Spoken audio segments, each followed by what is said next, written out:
लोक जनशक्ति पार्टी रामविलास से प्रदेश अध्यक्ष उत्तराखंड विशाल सिंह ठाकुर।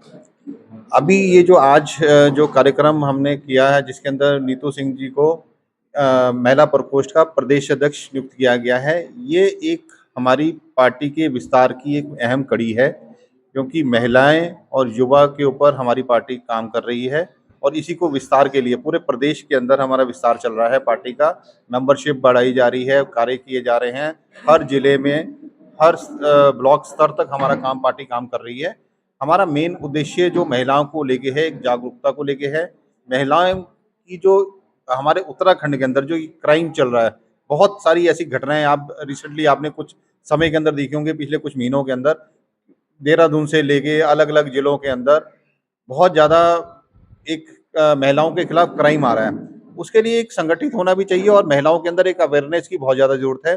चाहे वो व्यापार ले लीजिए, चाहे ज़रूरी जो सरकारी सुविधाएँ हैं, उनको ले लीजिए, क्योंकि महिलाओं को तक ये सारी जन सुविधाएँ जो सरकार ने चला रखी हैं, ये पहुँच नहीं पाती। हमारा उद्देश्य महिला प्रकोष्ठ के थ्रू यही है कि वो सारी सुविधाएँ, सरकारी सुविधाएँ उन तक पहुँचे, हर जन-जन तक पहुँचे। महिलाएँ हमारी बैकबोन हैं, हमारे घर की भी और हमारी प्रदेश की भी। तो हमारा मेन मकसद यही है कि इनको ज़्यादा से ज़्यादा अवेयरनेस लाई जाए और इनको आगे संगठित किया जाए और महिलाओं को आगे लाया जाए पॉलिटिक्स के अंदर भी।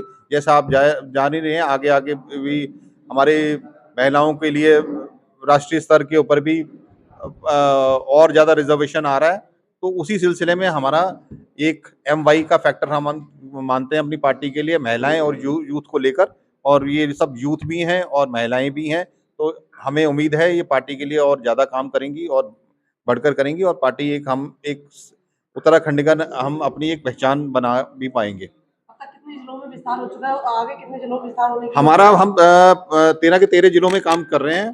हमारा जिसके अंदर से 8 जिलों के अंदर पूरा विस्तार हो चुका है। अभी रिसेंटली क्योंकि दोबारा से सारी टीम का गठित किया है, उससे पहले हमारी पूरी 13 के 13 जिलों में टीमें ऑलरेडी हैं। लेकिन एक दोबारा से हम इसका विस्तार कर रहे हैं, दोबारा से इनको भंग करने के बाद दोबारा किया जा रहा है। 8 जिलों में सारा हो चुका है, 3-4 जिले बचे हैं, वो भी और हफ्ते 15 दिन के अंदर हमारा पूरा हो जाएगा। हमारी जिला कार्यकारिणी सारी काम कर रही हैं। जैसा कि अभी आपने कहा भंग करने के बाद, तो भंग करने के क्या कारण रहे होंगे? नहीं, भंग करने के कारण क्योंकि मुझे पिछले महीने ही प्रदेश अध्यक्ष की नियुक्ति मिली है। तो हाँ, क्योंकि पुराने प्रदेश अध्यक्ष जाने के बाद ऑटोमेटिक जो होता है प्रदेश कार्यकारिणियां भंग हो जाती हैं, तो नया प्रदेश अध्यक्ष जो भी आता है वो अपनी नियुक्तियां करता है।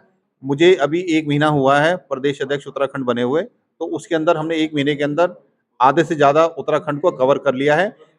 और मैं कहता हूँ हमने 80-90% तक हम कवर कर लिए जा, क्योंकि अगर आप जनसंख्या के हिसाब से देखें, देहरादून जिला, हरिद्वार जिला, उधम सिंह नगर नगर और थोड़ा सा तराई अगर नैनीताल को ले लें, तो आप ये सोचिए कि हमारा उत्तराखंड की 50% ज्यादा आबादी तो हमारे माननीय प्रधानमंत्री जी ने नारी बंधन शक्ति एक पारित किया है विधेयक, जो बहुत अच्छा है। इसके थ्रू राजनीति में और हर क्षेत्र में महिलाएं आगे आएंगी।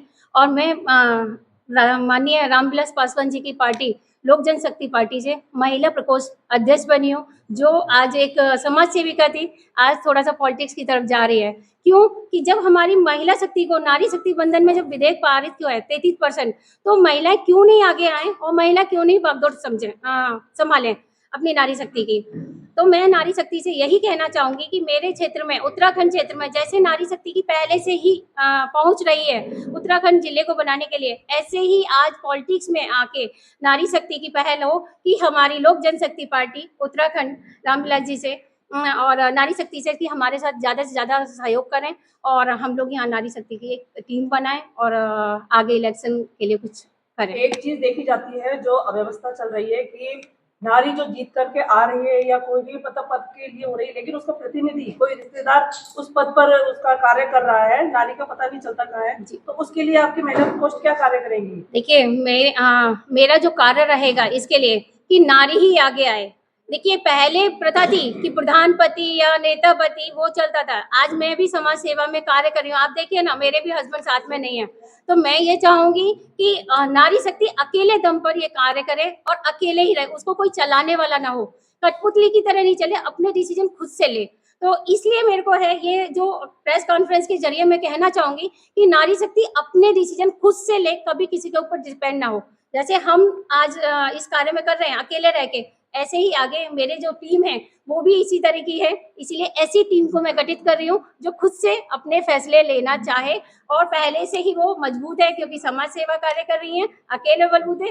तो मैं चाहूंगी कि पॉलिटिक्स में भी वो अकेले बलबूते आए, उनको भी कोई कठपुतली की तरह ना घुमाए। और महिला प्रकोष्ठ किन किन बिंदुओं पे कार्य करेगा, उसका थोड़ा विस्तार से बताएं।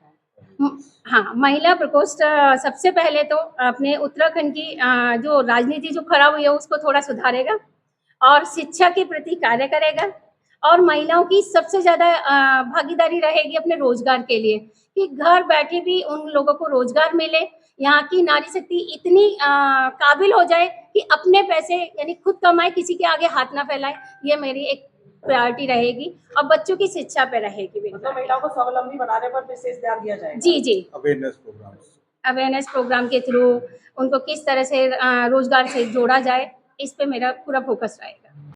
रिटायर्ड प्रधान अध्यापिका हूँ और मैं कई संस्थाओं से जुड़ी हुई हूँ, जैसे शिव कैलाश मानसरोवर की संयोजिका हूँ और नवसत्ता न्यूज चैनल से नवसत्ता की संवाददाता हूँ न्यूज पेपर की, और भी प्रधान टाइम से भी हूँ कई संवाददाता। आज पार्टी ने आपको किस पद के लिए नामित किया है? आज मुझको जिन्होंने मुझे इसलिए योग्य समझा है कि मतलब प्रदेश उपाध्यक्ष का पद है। मैंने इस पार्टी में देखा कि नारियों को मतलब जो है महिलाओं को ऊपर उठाने का, और वो मैं करूंगी इनके साथ में रहकर। जिस प्रकार से नीतू मैम ने बताया अध्यक्ष के हाँ जी। मतलब क्या क्या बिंदु रहेंगे, आपकी भी कुछ रही होगी कि आगे क्या कार्यविधि रही होगी इसमें? हाँ, मतलब मेरा भी ये रहा है कि मैं महिलाओं को ऊपर से मतलब अपने साथ लेकर चलूंगी और भी जो है मतलब कार्य है वो करूँगी। मैं अभी मुझे सबसे पहले तो मैं धन्यवाद करना चाहूँगी विशाल सर का और नीतू मैम का, जिन्होंने मुझे अपनी लोक जनशक्ति पार्टी में महासचिव का, प्रदेश महासचिव का पद दिया है और इस योग्य समझा है, उसके लिए धन्यवाद। और मेरा जो मेन एम है महिलाओं के लिए वो ये है कि अब तक जो होता आया है महिलाओं के साथ, कोशिश ये रहेगी कि अब तक जितना भी हुआ है अंकिता भंडारी हत्याकांड जैसा मैं ना होने दूँ। इतना मजबूत करूं महिलाओं को मेंटली भी और फिजिकली भी, कि कम से कम उनको ट्रेनिंग दिलवा पाऊं ताकि हर महिला अपनी रक्षा खुद कर सके। और अंकिता भंडारी जी, महिलाओं की भागीदारी की बात करते हैं, सरकार महिलाओं की भागीदारी करती है जी। सरकार का कोई भी जवाब सही नहीं आ रहा, इसे कैसे देखते हैं? सर इसमें देखिए जवाब वो नहीं दे रहे हैं, और इस टाइम जो गवर्नमेंट है वो आपको भी पता है कि यहाँ पर सरकार किसकी है। अगर वो नहीं दे रहे हैं तो हम कोशिश करेंगे उसके लिए, हमारी पार्टी कोशिश करेगी, नीतू मैम कोशिश करेंगी, हम इनके साथ रहेंगे कि वो सही इसका जो जांच है वो ढंग से कराई जाए, ताकि जो दोषी हैं उनको सख्त से सख्त उनके साथ कार्रवाई की जाए। पर मेन हमारा जो एम रहेगा मैम वो यही रहेगा कि महिला सशक्तिकरण, ताकि हम महिलाओं को इस लायक बना सकें, उनको फ्री ऑफ कॉस्ट ट्रेनिंग दिलवा सकें, जो अब तक हम लोग ऑलरेडी करते आए हैं। मैं अपनी एनजीओ से करती आई हूँ, मैं इसे और बढ़ा चढ़ा के कर पाऊंगी क्योंकि सबका सपोर्ट रहेगा हमारे संग।